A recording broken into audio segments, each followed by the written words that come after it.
So, do you want to fix your health? Do you want to fix your life? Dr. Pat Boulogne makes sense of the complex and challenging situations, whether it's your mind, whether it's your body, and whether it's your soul.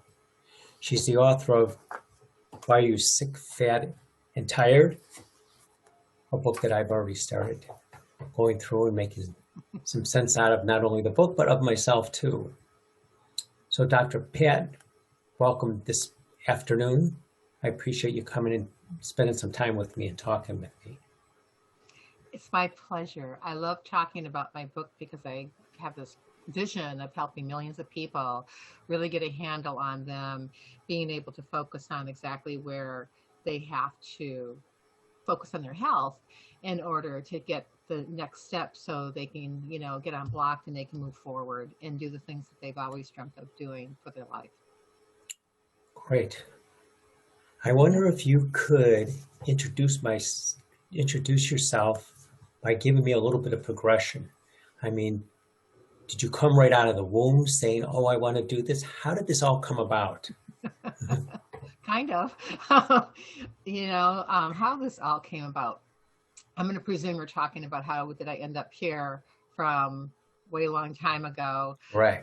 I've always been very inquiring mind. My father always, fed me the opportunity to think and to explore and to do things. So I naturally gravitated towards scientific types of things. I had this one envision, like when I was a kid, I was catching bumblebees in the backyard. And so I sat down on the ground and I was taking the jar that I had them in and I pounded holes in them with a nail on the cover. But I was rolling the bees on in this jar with the flour in it. And my father asked me what I was doing. I said, I'm training bees. And he said, well, he goes, when they get out of school, make sure that you're about 6 feet away from the cover when you open it up and open it up away from you, because they might be a little irritated. And that, so, and I followed his advice, and I had other things that, led me always towards science. And I looked at things that, things always had to make sense to me, and luckily I was blessed with a lot of common sense. So there's some things as a kid that, never appealed to me to really do. So in my classes I had when I was in school were classes that were science-based. I naturally ended up in college with, with all my pre-med things that I needed to have to go to consider going to medical school or going to chiropractic school. I naturally gravitated towards those, and those are things that I did, other than the classes that my father and sister were like bowling classes. So, but it was very, I've always really, really enjoyed looking at life, looking at, how do we all get here and how do all these pieces fit together? So that's kind of, that was kind of it. And just by, natural, having the exposure. Did you ever have to doctor a bumblebee? Did I ever what? Did you ever doctor a bumblebee? No. But, I've killed a couple of them by accident, but because I'd catch them, and then I would put them someplace safe and then forget that they were there. I think it's a great talent, though, to be able to even catch them. Yeah, well, one of the things I've always wanted to be a beekeeper. So that's one of the things that, I like to, I don't know enough about. I would like to find, I had a passing acquaintance when I was in upstate New York with a guy who was a beekeeper for like 60 years. And I used to see him at the farmer's market all the time and stop by and marvel at, his honey and, ask him how the bees were over the last winter and, things like that. And it was really good. I heard that he passed away. I said, hey, the beekeeper's not here. Mm-hmm. They said, no, he passed away. But he was like, really getting, I think when I last saw him, he was like maybe 92 or something like that. Mr. Honey. Mr. Honey. He was sweet. He was very sweet. Yeah. So you have your book also. Why don't you give us a little bit of an excerpt, a little bit of about your book, why you decided to write the book, and how you can see the book helping other people. Well, I can see, the first question is, like about the book. The book is a guidebook. It's a workbook. It's an advocating tool. You would never ever go to the central part of Africa without consulting a guide, hiring a guide, physically hiring a guide and consulting and doing your research before you get there. You just would like pop off the plane with your Right. suitcase, your whoever's suitcase, and say, here I am, like, let's go check it, just go check it out. You have to do the research, and your body requires the same thing. Because a lot of things, the functions of the body are, you're not paying attention, like why every 120 days, like your red blood cells keep on repairing themselves. And that's if everything's there and working the way it's supposed to. So when I first thought about writing the book, and I had no idea what I was going to write about. I just knew I was going to write a book, Right. and I wanted to help people have a better sense of like where their health was, so they could make better decisions. Because walking around Boston, I saw a lot of sick people and people that were like nobody was home, and so when and I'm naturally from being from the Midwest, we talk to everybody. So I would ask people like, "Hey, are you feeling okay?" Because there was like your face is pale or it's gray, and then I would get into conversations when I said, "Oh no, I was just thinking something. It wasn't very good, was it?" They would say no. So I had this, question like how can I help masses of people have a better sense about what their health is, so they can take the next best steps to go from point A to point Z in the quickest, easiest fashion that's simpler, maybe not so, it's doable, but not necessarily so easy, and you get these tangible results that you get your life back. You're not a burden to yourself. You're not a burden to others. You have an opportunity to really get like, what can I do so I'm not in a crisis mode when I finally have a health problem? Because we're all going to age. The idea is to age gracefully. Mhm. So if you can do that with, knowledge is power, and able to stack that knowledge in a certain progression so that you get the best of everything out of that in your life, then this is a great book to do that, because it walks you through in a very, very logical fashion. And then you take questions about system surveys about each organ system in the body that people always said to me, my doctors never asked me that question, or any of those questions. As a matter of fact, usually when a doctor talks to you about system survey, they're going, so how's your lungs? Your breathing okay? Any coughing? Or it's just like, how many times are you getting up at night to go to the bathroom? Are you able to go back to sleep? Things like that. They ask those questions. And so they're treating really like, symptoms. They're not really treating the cause of a problem. And what does is it looks at specifically, like what organ system's not functioning. Because you have to look at your body like a Swiss watch. So if you do that, then you can say like, okay, I've got something slowing down over here. It's going to affect some other part of the body. It's not like going to a specialist for the gut and then they're telling you all of a sudden, hey, you got to go see a cardiologist. Like that's 2 doctor visits that you shouldn't have to take. The day of having a really good general practitioner isn't over, but they're harder to find on that level. And so the book does that for you, puts the pieces of the puzzle together so you know where to start your health journey, because it isn't the diagnosis that matters. What matters is what you're doing in your environment and how you're interacting with your environment, so that you have the best possible results. And you can say, okay, that's not good for me to do. If you know something's not good for you to do, jumping off a cliff with not a parachute is not a smart thing to do, and it's not good for you. So if you do the same thing with your health, you're going to have the same kind of result. You're going to die sooner, Right. unfortunately, right? Definitely. So And did I answer all that? yeah, Okay. and that also brings people into more of a homeostasis, correct? Harmony, Or harmony. Harmony is a because better word. well, even if you have like a dysfunction, of your, like I'm not digesting my food very well, then it's going to affect something going down the line, That's right. because or it's going to make your liver work harder. So when people eat things and if their gut is impaired for some reason, like they have leaky gut or they have irritable bowel syndrome or they have some other something going on, then food gets sucked into the body, into the blood system, and then that food that isn't completely broken down sets your body up to have allergic reactions, right? And then that has to go to the liver, and the liver's job is to do detoxification. It's not, you don't detoxify a liver, and you really don't cleanse your colon. You don't ever want to purge an organ. So people who do detoxification have got to be really careful about what they're doing and why they're doing it and what kind of health they're in before they even do it. I mean, you've got to tonify organs. You have to build them up so they do their job better, not make them purge because they're already in danger anyway, so to speak. And you want to foster that, because the problem that happens is that if that cycle keeps on happening again and again and you never do anything to tonify, then the liver doesn't have a choice about where to send something. It's going to look for a different organ system, and they're going to start putting those toxins that they can't get rid of that should be going out into the toilet.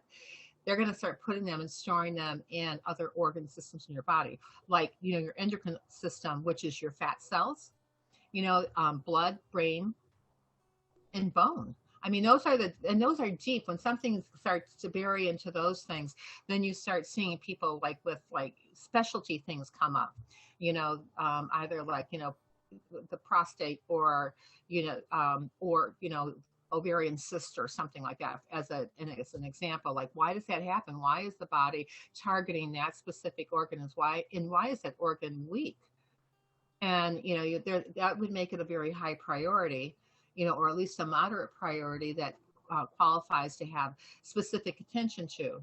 So in lifestyle medicine, they say that diet first, exercise, targeted supplementation before taking any meds. And lifestyle medicine has been known to be able to foster your health and sometimes reverse issues like diabetes, for instance. Type 2 diabetes is reversible but you got to have all the components there in order to do that. You can't work miracles when you don't have anything to work with. Unfortunately, when you're getting to crisis, a lot of times you don't have anything to work with. Right. Tell me, if you would, maybe about an interesting patient that you had that you noticed a change with you assisting them. Well, I've had, a woman who had a very dark red patch on her leg. And she said it started out maybe like the size of her fist. And as years progressed, it kept on getting bigger and bigger and longer. And she was now like 50, 52, something like that. She wasn't overweight. She was pretty toned. And she was pretty active. But that really bothered her because she didn't want to wear dresses because people like, oh, are you okay? And it didn't hurt her. So it didn't interfere with like her functionality. But that red spot kept on, at one point it hit a point to where it was as big as it possibly, could get. And I said, so what do you want to do about it? In Chinese medicine, when you see those red splotches, it's coming from something deep. So what's going on with your diet? And so we talked about the diet first, what kind of exercise you do, and then we talked about targeted supplementation. But what we really did is we first worked on her mindset so that her attitude about herself and her attitude going forward. So I always ask, like, how's your health been in the last 2 years? And a lot of people don't think about it because something happens and they keep on moving on. And then something happens and they keep on moving on and they forget about it. It's like if women remembered the pain of pregnancy and delivery, then they would never do it again. Right. And so that is a really huge point. And so when people get, if they get sick, they, a couple of weeks later, they're back doing the same things that they were doing before. And so for her, the cool thing was, this is a funny story, but for her, we started talking, I traditionally always go through the diet stuff first. So I want to get it on the table and out of the way. And then, I know like the third or fourth time I talked to her, it was clear that something else was bothering her. So I said, forget about food today. Let's talk about you and what's going on in your head. because the three reasons why people get sick are all have something in common is inflammation.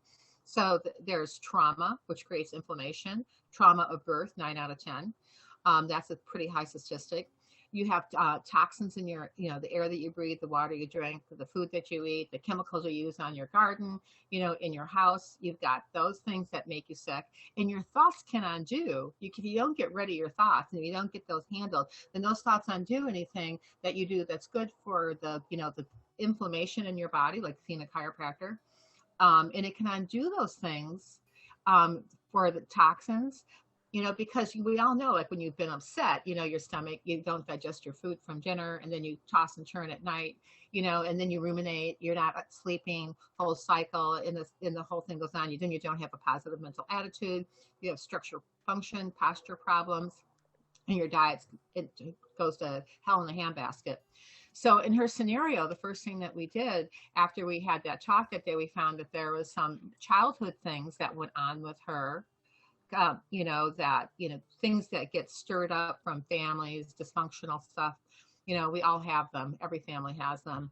And so we talked about them, and, and I asked her, she was getting, it was funny. I said to her, do I remind you of your mother or your father right now? And she told me that I reminded her of her father. And so I said, great. And she said, I don't know if that makes you should be happy, Dr. Pat. And I said, no, because I wanted to know. I said, let's work through this so that you can get past that day. Starting that day, that red spot started to shrink. So it's amazing how powerful your mind is. Right. And her, like, we gave her some accountability things to do, like from this week to next week, do this. She was really good at following. She was meticulous at following my recommendations for what to eat for diet and what she felt she could eat. So I always work with, like, tell me what you want to eat, tell me what you like to eat, and then we'll make a meal plan that's nutritious for you, because nutrition and diet are two different things. You can eat any food. It doesn't mean that it's nutritious for you. And you can have a specific diet plan. Doesn't mean it's good for you. So we fixed that part of it. We fixed, the exercise intake was just a tweak, and then we started doing some targeted supplementation with her, which she did, and that spot, when we finished and she went on maintenance, went from being like long, like about maybe like 10 inches and like 2 inches wide, so to speak, to being down to being approximately like the size of like a 50-cent piece, that type of thing. Wow. And her mind was so good. But, at one point in time, a friend of hers invited her to go out of the country to a fun place like Costa Rica or something like that. Mm-hmm. And she said, Dr. Pat, when I'm down there, can I have a drink? And I said, do you know how much money you spent with me so far? And she said, because, what she spent for her was a lot of money. And I said to her, okay, because we worked with her budget. So I said, so you're going to throw, for 1 week, you're going to throw all that work that you did for the last 5 months down the drain for 1 week. And you're going to have to start all over again. And she was like, oh. I said, so, you can make your own decision. And I would like it if you were my client for another 5 more months, for sure. I love working with you. And I said, but think about it. I mean, your body's a sanctuary. You're going someplace that's incredibly beautiful, and you have an opportunity to really connect and ask yourself, what is it that you want to do with your life?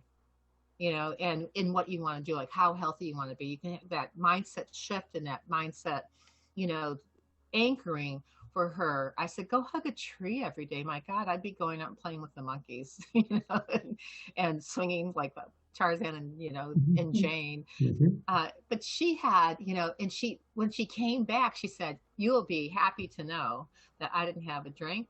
I had a great time. I had these magical experiences. Everybody that I met, everything was serendipitous, blah, blah, blah. And I said, I'm happy for you, because that trip wasn't about me. That trip was about you. She goes, but every time I wanted to go do something, you were on my right shoulder asking me the question, is it worth it? And so clients have, not patients, but clients of mine have say to me, like when we're talking about food, a gentleman who was in my Stronger Than Medicine course in January said to me, he goes, when I go grocery shopping and I'm going buy fruit and vegetables, I can, I think, oh, maybe I should buy a lemon. And then I look at the lemon and the lemon says, buy me. She goes, and it's your voice, Dr. Pat. Buy me. As I use, I always tell people lemon and water is a good way to help your digest your foods better in a simple, easy, over the counter way. So So that's you my patient. Those are two instances so you that were, actually haunt people's bodies. It's pretty interesting. well, You, they just hear my voice. I know. When I was a kid, and I was out playing and I was doing something I shouldn't do, I heard my father's voice all the time. It was very Okay. prevalent. So you were well learned. Good. Hmm. I had practice. So tell me about, because you spoke about this just about these patients. Tell me how this mindfulness and mental health are affecting one another In today's time, in today's time. so mental health, if you fix your gut, you'll change your life. And if you digest your food and you eat good food, no junk food, no Coca-Cola or any type of soda pops or anything else like that, no Fago, um, any of that type of thing, and you eat real food, butter, not margarine, and using, thinking your foods out, like, what's colorful, and you won't have a problem with mental health. And because mental health, we know in this day and time, really is a gut brain axis problem. Mhm. And so depression, anxiety, a lot of those things. And we just talking a couple minutes ago about how powerful your thoughts are. You've got to get command and control of your thoughts, and you have to eat really well. So, and there you have to, there's things that are natural for people to do as human beings. It's natural to be social. It's natural to interact. So this last crazy year, where there's been some mandates that were either within normal limits or your new norm, aren't really new norms. And you should, I don't think you should accept them as new norms, but I think you should be mindful about the situation and do things that protect you. But you also have to be mindful about living your life and not living life like you. Because if you keep on doing some of the things that are mandated, you will be letting life live you and not you living your life. Excellent. So, yeah. So I think that, when you talk about mindfulness, I mean, it's easy, like Tony Robbins, does years ago had this power walk thing, walk for power or something like Mhm. that. And when you first start walking and you're thinking about walking, he has you do this breathing exercise that makes you focus on in present moment what you're doing. And what he did in that power walk is that you touch your fingertips. In Chinese medicine, these are your jingwo points, and you breathe in and then you breathe out and you touch your finger points, and you do that for about 2 or 3 minutes on your walk. It's hard to do actually when you first start out and you're going,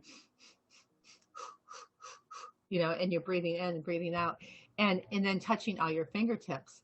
And what it does is it gets you in the motion, it gets you in sync, you're breathing and concentrating and focusing on your breath, right? Which is really good meditation anyway, and good hypnosis, and good just period for, to focus your attention and your attention span.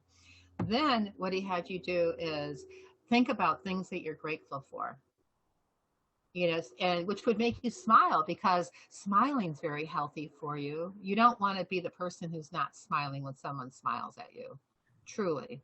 It's not, your psyche's change, so when having that mask on, no one can tell if you're smiling, sometimes even with your eyes, because some people, if the eyes are the windows to the soul, then there's a lot of sad people walking around.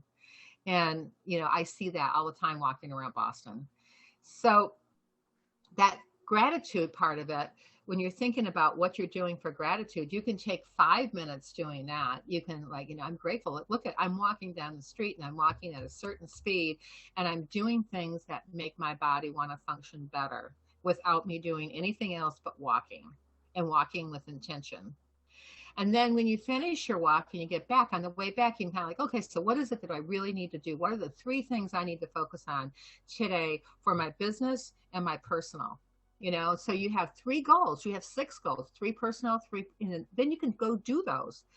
Get down, write them down, put them on your telephone, whatever you're doing, and just focus on that. There's a lot of meditations like walking meditation, and I can't think of I used to, I can't remember what his name is right now. Um, I would like read, I would make my day when I walked through Boston, when I lived downtown Boston, I would make my day about like making 10 people smile, saying hello to 10 people, interacting with people. Because sometimes those people never interact with anybody. And everyone thinks that they're the only person who has those experiences. So when you talk about mindfulness and, mental health, I've even scared some of my neighbors because someone dared me to go out one time and hug a tree. And my neighbors were out in the backyard having a barbecue. And so I went out and I went, hey, hi, how you doing? And I went and found a tree that I liked, and I hugged the tree. I went, I just love you. And and it was a funny thing. But the people next door, they like, I go, come on. I said, you can hug a tree too. So I went over and got them, and we all found a tree, and we all hugged the tree together. My friends thought it was crazy, but it was kind of fun to do. And they just said, like, I go, see, I go, it's better than saying prayers. Doing that one kind act every day, or like random acts of kindness that people have wrote books about, because it makes you happy. It makes the person who's receiving it happy. And you might be the only person that whole day that does something very sweet for someone, opening the door, smiling, just simple stuff that doesn't cost you any money Right. or time, actually. When I was For when I sure. was in the university, I actually we took 1,000 pieces of paper and we wrote, say hello, pass this on, call this number. And we kept saying, so what they would do is, of course, this is before we had cell phones and voicemails. But I remember handing out those cards, and what the people would do is they were to say hello and then just call this number. And the number was a number that I had.